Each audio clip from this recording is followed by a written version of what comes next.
She has a Band-Aid on her arm. Did you get the vaccine?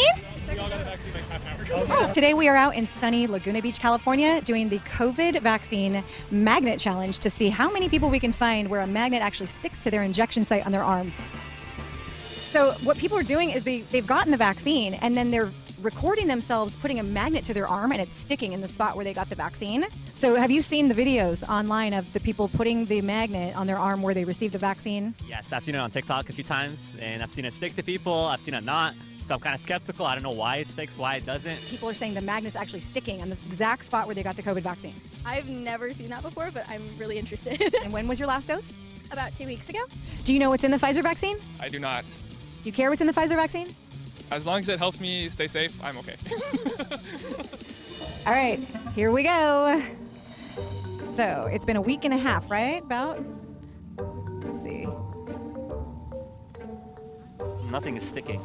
We got Pfizer. You got Pfizer. And was this your first or second dose? This is our second dose. How recently did you get the second dose? I got it like an hour ago. Okay, so just Like literally an hour ago. literally an hour ago. This is fresh. We can still see the mark.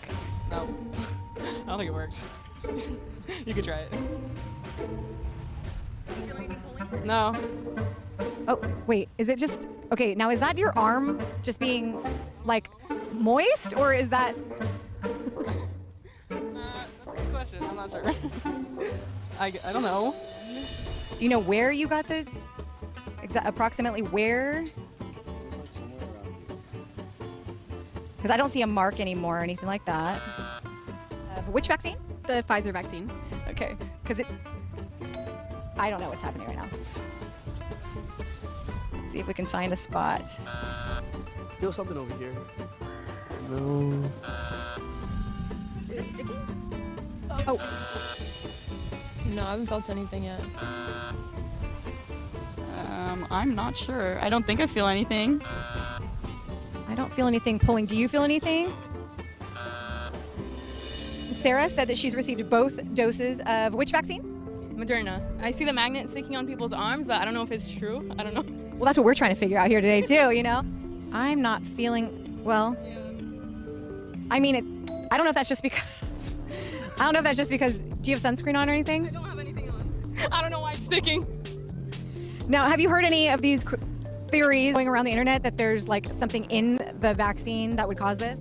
No. What do you think about this sticking to your arm right now? I have no idea what it is. Yeah, maybe I should get back.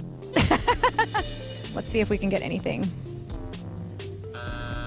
So you said you received your COVID vaccine. Did you receive one or two? Two. And which vaccine did you receive? Moderna. 14 of this month. So it's pretty recently. Yeah. So maybe like a week ago. Or okay. Interesting. Scary. Oh. I don't know. It's weird. I don't know. Yeah, it does stick. Okay, so how do you feel about this? I'm honestly scared. Moderna or Pfizer? I got Pfizer. I had got Moderna. Stick it right there. Oh! Okay, it's Oh, stick. get straight. Confirmed. Right on the hole, the shot hole. How do you feel about that? I feel weird. I have a tracking device in my arm from the government, so take it out. I'm not gonna lie, I'm kind of scared. I only got it because I wanted to travel. I don't know. It could be a tracking device. And it sticks around. Oh my goodness. Stop playing. I did it too. True. Metallic in the arm. It's really sticking, bro. Yeah. I'm magnetic. Oh! It's working. Vaccine shot. It's magnetic. They put a tracking device in it, for real. It's kind of freaking me out.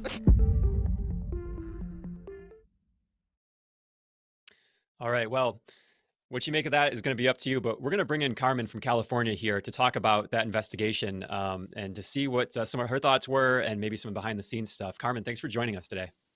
Hey, Jeffrey, thanks for having me. How's it going? Awesome. Doing good, Are you a little surprised at what you saw? Because we were a little surprised at what we saw. Yeah, I was surprised I mean, obviously there was more no's than there were yeses with the sticking, but were you surprised that so many people were willing to do this on camera and take this challenge on camera? Yeah, actually, the people that get the COVID vaccine tend to live a little bit more fearful. So I thought, well, if we're not wearing masks and we're out, with a camera crew, are they going to want to talk to us? But surprisingly, we got a lot of people interested. And as people were watching what was going on camera, the spectators also wanted to get involved. So it ended up growing and we got so much interest. A lot of young people were out that day. So I think that really helped. Here's my Theories about the whole magnetic thing. DARPA, for a long time now, has been working on a non-surgical type device that can send images and sounds into the brain and vice versa. Their main concern, because they have already created this technology, is they want to figure out the most or the least invasive way of doing this. And they're saying it's for the military, quote unquote. But I wonder, is there a different reason why they want it so easily applied rather than having to do a whole surgery or wear a special type of helmet? All right, so this is a article on Live Science that was posted 2 years ago regarding DARPA. The government is serious about creating mind-controlled weapons. DARPA, the Department of Defense research arm, is paying scientists to invent ways to instantly read soldiers' minds using tools like genetic engineering of the human brain, nanotechnology, and infrared beams. The end goal? Thought-controlled weapons, like swarms of drones that someone sends in the sky with a single thought, or the ability to beam images from one brain to another. This week, DARPA announced that 6 teams will receive funding under the Next Generation Non-Surgical Neurotechnology (N3) program. Participants are tasked with developing technology that will provide a two-way channel for rapid and seamless communication between a human brain and machine without required surgery. Imagine someone who's operating a drone or someone who might be analyzing a lot of data, said Jacob Robertson, an assistant professor of bioengineering at Rice University who is leading one of the teams. There's a latency where if I want to communicate with my machine, I have to send a signal from my brain to move my fingers or move my mouth to make a verbal command. And this limits the speed of which I can interact with either a cyber system or physical system. So the thought is maybe we could improve the speed of interaction. That could be crucial as smart machines and tidal waves of data threaten to overwhelm humans and could ultimately find applications in both military and civilian domains, Robinson said. Advanced mind control. While there have been breakthroughs in our ability to read and even write information to the brain, these advances have generally relied on brain implants in patients, allowing physicians to monitor a condition like epilepsy. Brain surgery is too risky to justify such interface in able-bodied people. However, a current external brain monitoring approach, like EEG, in which electrodes are attached directly to the scalp, are too inaccurate. As such, DARPA is trying to spur a breakthrough in non-invasive or minimally invasive brain-computer interface. The agency is interested in systems that can read and write to 16 independent locations in a chunk of brain the size of a pea, with a lag of no more than 50 milliseconds within 4 years, said Robinson, who was under no illusion about the scale of the challenge. When you're trying to capture brain activity through the skull, it's hard to know where the signals are coming from and when and where the signals are being generated, he told Live Science. So the big challenge is, can we push the absolute limits of our resolution both in space and time? Genetically tweaking human brains.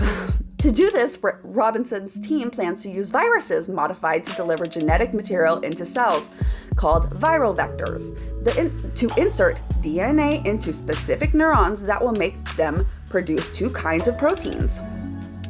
The first type of protein absorbs light when a neuron is firing, which makes it possible to detect neural activity. An external headset would send out a beam of infrared light that can pass through the skull and into the brain. Detectors attached to the headset would then measure the tiny signals that is reflecting from the brain tissue to create an image of the brain.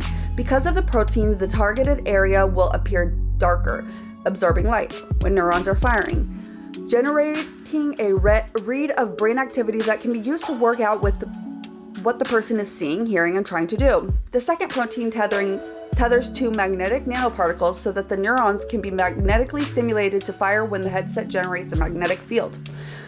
This could be used to stimulate neurons so as to induce an image or sound into the patient's mind. As a proof of concept, the group plans to use the system to transmit images from visual cortex of one person to another. Being able to decode or encode sensory experiences is something we understand relatively well, Robinson said. At the bleeding edge of science, I think we are there and we have the technology to do it. Talking to drones. A group from the Nonprofit Research Institute is talking on a more ambitious challenge. The group wants to let humans control multiple drones using their thoughts alone, while feedback about things like acceleration and position go directly to the brain. Joysticks and computer cursors are more or less one-way devices, said senior research scientist Gaurav Sharma, who leads the team. But now we're thinking of one person controlling multiple drones, and it's two-way, so if the drone is moving left, you get the sensory signal back into your brain telling you that it's moving left. The group's plan relies on specially designed nanoparticles with magnetic cores and piezoelectric outer shells, which means the shells can convert mechanical energy to electrical and vice versa. The particles will be injected or nasally administered, and magnetic fields will guide them to the specific neurons. When a specially designed headset applies a magnetic field to the targeted neurons, the magnetic core will move and exert stress on the outer shell to generate an electrical impulse that makes the neurons fire. The process also works in reverse, and the electrical impulses from firing neurons converted into tiny magnetic fields that are picked up by detectors in the headset. Translating that process into controlling drones won't be simple, admitted Sharma, but he relishes the challenge DARPA has laid out. The brain is the final frontier in medical science, he said. We understand so little of it, which is what makes it very exciting to do research in this area. That leads me to this theory that possibly these magnetic neurons in the injection have already been transferred using a magnetic field at a distance into those people's brains, and that's why the magnet is not sticking to their injection site. And then here's a snippet from an article just recently. Magnetic illusion can create magnetic fields at a distance. Physicians in the UK and Spain claim that they have found a way to generate and manipulate magnetic fields at a distance. So basically, and this is in the UK, but in America, they've already been creating small drones that fire off direct energy weapons using lasers. So, I mean, it's just a theory that possibly those who aren't having the magnet stick to their wounds is because they've already had the second part of a multi-step operation. Something's going on, and I'm telling you, I can feel it from a mile away. And I know sometimes I'm wrong, but this time it's true. I can see it like it's standing right in front of my face. Backwards, backwards, everything is backwards. I'm unsure of anything that matters. Don't believe everything you hear on the news. They are just manufactured actors, banking on the next disaster. Things are getting worse. Distractors.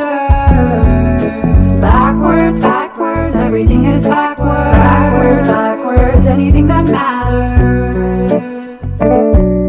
You can trust what they are telling you. Fact checkers and their conjecture. They are corruption deflectors. Should be called the fact oppressor. False funds you'll find connectors. Everything's the opposite of what it should be. What's right is right, what's wrong is right, what's good is bad, what's day is night. Politicians inconsistent, proof is based off science fiction. There's suspicious contradiction, not to mention conflict of interest.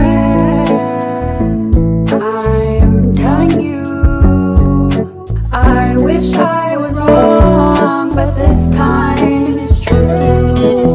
Backwards, backwards, everything is backwards. Backwards, backwards, backwards, backwards, anything that matters. I can feel it from a mile away, from a mile away. I want your bird like home. Take me away into your outer space. It's just be now. All I wanted to do was relax, sit back, have a chat, puff a dab, take a nap.